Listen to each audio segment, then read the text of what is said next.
Hey everyone, I'm Dr. David Park, and I will be your instructor this semester for U.S. History 1302, the United States from the Civil War to as close to the present as possible. Usually get to the Reagan Revolution. I'm going to quickly walk you through the course setup and the assignments and Canvas, so you can get a layout of the structure of this course and what we will be doing. So everything that you need is on the course Canvas page.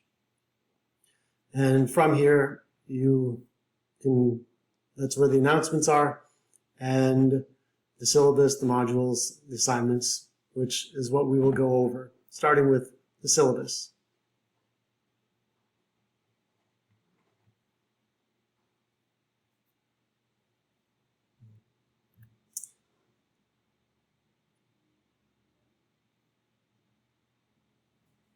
This is a completely online class, obviously, so everything you need is here. There is a required textbook, and you must use it. I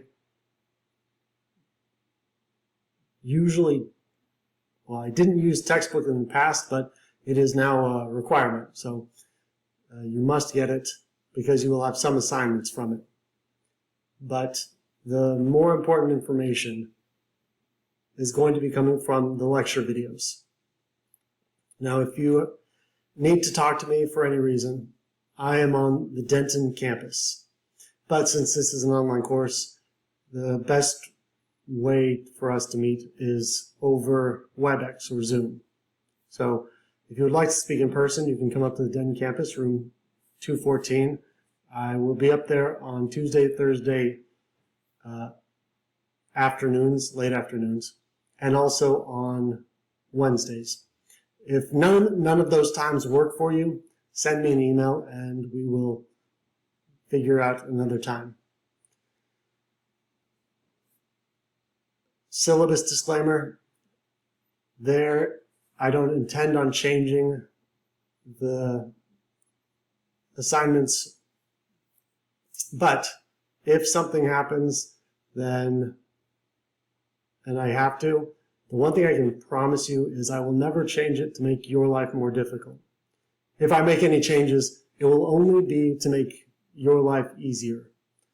So I don't plan on it, but stuff happens. For the assignments, you have an introductory assignment that you must upload a video of yourself and answer some of the questions on the assignment. You'll have a conclusion assignment at the end. You have 15 textbook quizzes. Those are worth 1% of your final grade each. So altogether, it's 15% of your final grade. So if you did not do any of them and you did perfect on everything, you could hypothetically get an 85 in the class. With the textbook quizzes, you have unlimited attempts. So you can take them over and over until you get the grade that you want.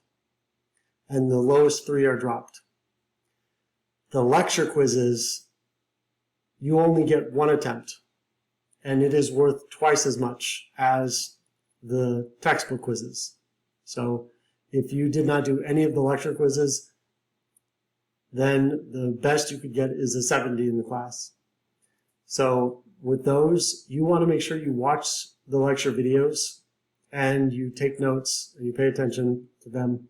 So when you take the quiz, you will have a limited amount of time, and so you must know the material when you're taking it. So you'll have 30 minutes, which will be plenty of time if you know the material. And some of the questions that are asked, they're not going to be, it's not just multiple choice. There's also going to be what's called multiple answer. So it will say something like, which of the following are examples of blank? And then you'll have to click all the correct answers. And so you have to get all of them accurate. So you really want to watch the lecture videos and take notes of some of the important stuff, and be very well prepared when you take the lecture quizzes, because again, you only get one attempt. The lowest 3 grades are dropped. If you don't get the grade you want on that, you cannot take them again. So be sure you are prepared. You will have 2 discussion and writing assignments, and we will talk about those more later throughout the semester. And you will have an oral history assignment that is worth 40% of your final grade. Now, some of you have had me last semester, and this is going to be different. This oral history assignment is going to be different. Instead of it being at the second half of the class, it's going to be spaced out all throughout the semester. And there are different instructions. For example, you cannot interview a family member unless you have approval beforehand. So you need to go outside of your family, go into your community, and it is the easiest thing to find a senior citizen to tell you their story. There are hospices, there are senior care facilities that if you contact them and say, I need to find someone that is older to talk to, a lot of volunteers, that's all they do, is they just go and sit with the seniors and talk to them. So you can do family if you have a very good reason. Because I have gotten too many interviews of people, students interviewing their parents, and asking very preset questions. So, Mom, what do you think of 9/11? What do you think of the internet? What do you think of politics? Thank you. And it doesn't really fit an oral history. An oral history is getting the person's life story and also including historical events and historical eras. So with interviewing family, we already know a lot about them. So sometimes we don't ask the questions about them that we already know, but someone reading it might not. So the assignment is going to be similar but different this semester, and it will be spaced out throughout the entire semester. You will have about a month to work on each part of it, so that will be more than enough time. And again, there will be some exceptions. Like I had a student that interviewed his father, but it's because his father had cancer. And the interview was 3.5 hours long, and he said it was the most meaningful thing he had done. So sometimes you can interview family, but it can't just be because I live with them and it's convenient. I will post those assignments with the instructions and elaborate more as those are coming up. But I will you'll have plenty of time beforehand with each of them. Late work policy.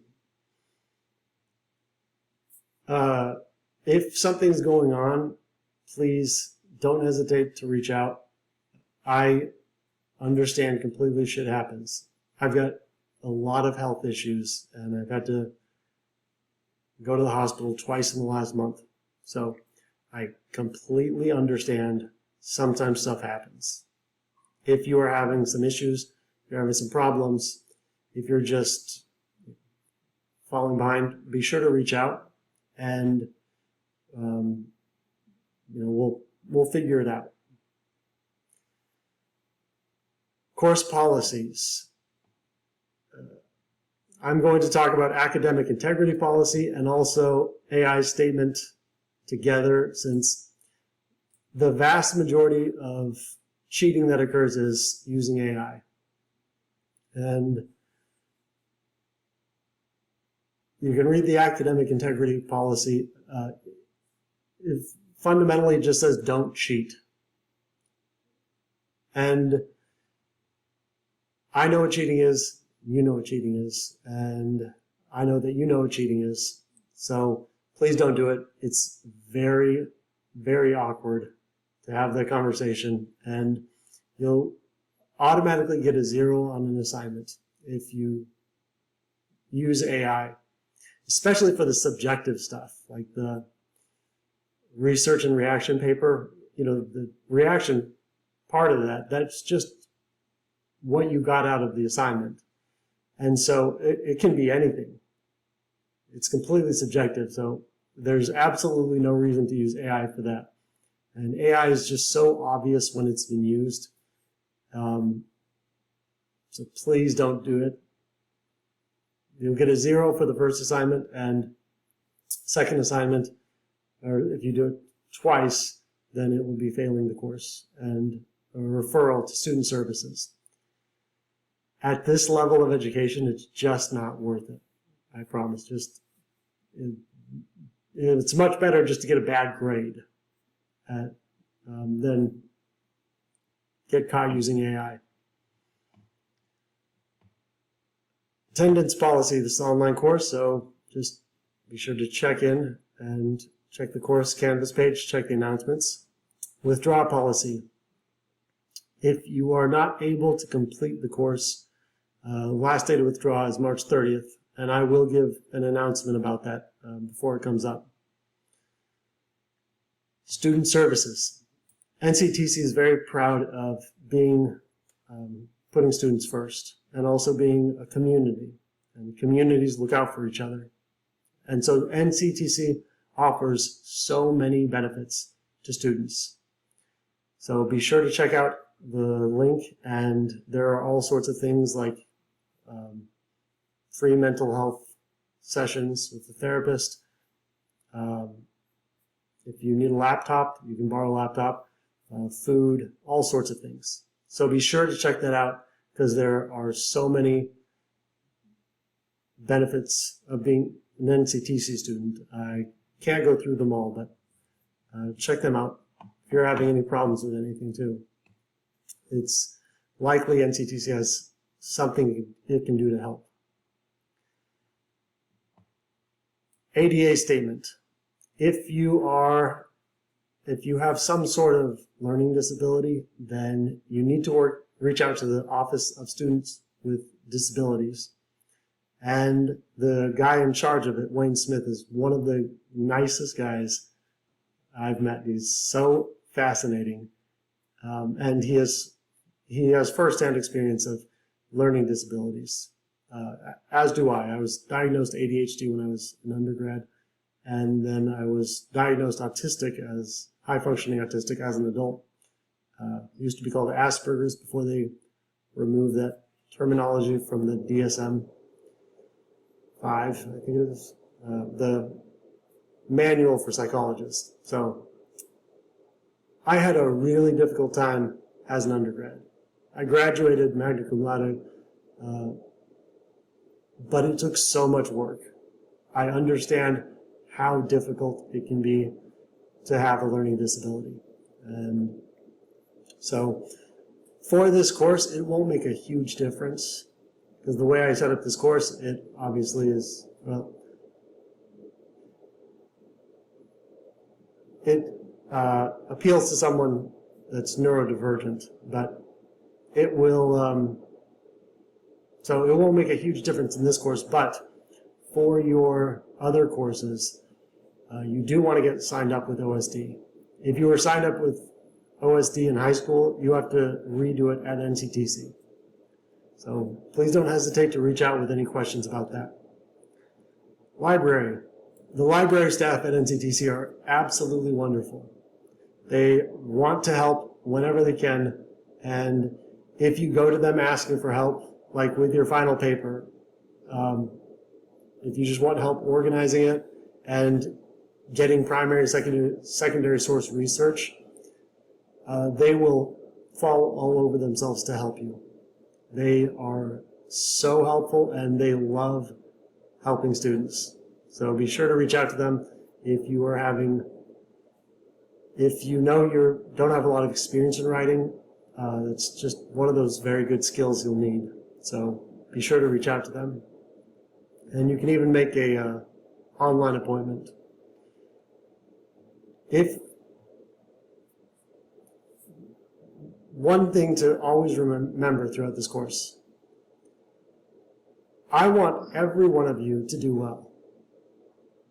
I started at NCTC. I homeschooled until college, and so I didn't have a GPA. So I started at NCTC. I got a 4.0, and then I transferred to a school up in New York with a great scholarship because I had a 4.0. And I want all of you to do well in this course. I want all of you to do well at NCTC so you have the opportunity to go on to another school. If you get a 4.0 at NCTC, or I think it's even 3.8, you can go to any state school in Texas automatically, or any four-year university, public university, UT, A&M. So I hear a lot of students say, I don't know what I want to do with my life, so I don't try. And it should be the other way around. If you have no idea what you want to do with your life, be sure to get good grades, because then your options are open. And I promise you, you can. This is all to say, I am on your side. I want every one of you to get an A. That would make me incredibly happy. You all would like to get an A. So we are working on the same team. I will do everything in my power to help you, except give you free grades. You do have to earn those. So I'm always here to help. And remember, we're on the same team. If you and I have a problem, or if you bring a problem to me and we aren't able to get it resolved, then you will go to the chair, Charles Adams. Charles Adams is a phenomenal person. One of my favorite people. He used to work for the CIA in counterterrorism, and he is the nicest guy, and he wants everyone to do well. So he is also on your side, and you will want to go to him and contact him. If you and he can't get it worked out, then you will go to his boss, the instructional dean, Mary Martinson, and she is also absolutely wonderful. If you go to Charles before you contact me, then first thing Charles will ask is, did you talk to your instructor? So be sure to contact me. And if you go to Mary Martinson, first thing she'll ask is, did you talk to your instructor? So be sure to go in order. Also, if I had a student email me, and then 6 hours later they contacted Mary Martinson. Don't do that. It's not going to go well. So, yep. Follow in order the hierarchy, and just know that everyone on this list wants the absolute best for all of you. And I say that there are some instructors that are, to put it nicely, they're jerks. I've known many in my lifetime. None of the people on this list are out to get students. So we're here to help you, and we're here to work with you. Most of the material for this class you will find under course modules. Course modules, that's where you will find the instruction, or every week we will go through a new section for this class. And there's a reading and assignments at the beginning of every week that will tell you what to read. And you don't have to read all the chapters for the textbook. So be sure to look at the readings assignments, see which pages you need to read. And that is also where you'll find your quizzes and the lecture videos. So you'll have lecture videos, lecture outlines, and lecture PowerPoints. And then you will take the lecture quiz once you have gone over those. So that is the basic layout of the course. It is very I try to keep things as simple as possible. Very few things. I hate having my time wasted, and I'm not going to waste your time. So keep it as simple as possible. And there are no other assignments besides these assignments. So there's no other extra. Well, there might be extra credit if there's a special lecture that happens or something like that. But these are all the grades unless there's something special. But at the end of the semester, there is no extra credit assignment that you can do. So that is the layout of the course. If you have any questions, comments, or concerns, please let me know. And I'm really looking forward to working with you all this semester.